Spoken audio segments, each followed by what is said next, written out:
উচ্চতৰ মাধ্যমিক পৰীক্ষাত প্ৰথম বিভাগত উত্তীৰ্ণ হোৱা সকলো মেধাৱী ছাত্ৰ ছাত্ৰীলৈ আমি স্কুটাৰ প্ৰদান কৰাৰ ব্যৱস্থা।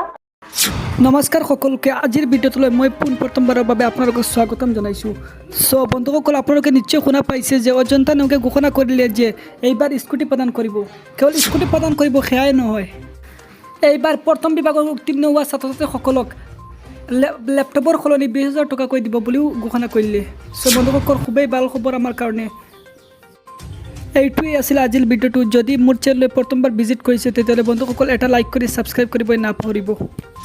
উচ্চতৰ মাধ্যমিক পৰীক্ষাত প্ৰথম বিভাগত উত্তীৰ্ণ হোৱা সকলো মেধাৱী ছাত্ৰ ছাত্ৰীলৈ আমি স্কুটাৰ প্ৰদান কৰাৰ ব্যৱস্থা। উচ্চতৰ মাধ্যমিক পৰীক্ষাত প্ৰথম বিভাগত উত্তীৰ্ণ হোৱা সকলো মেধাৱী ছাত্ৰ ছাত্ৰীলৈ আমি স্কুটাৰ প্ৰদান কৰাৰ ব্যৱস্থা।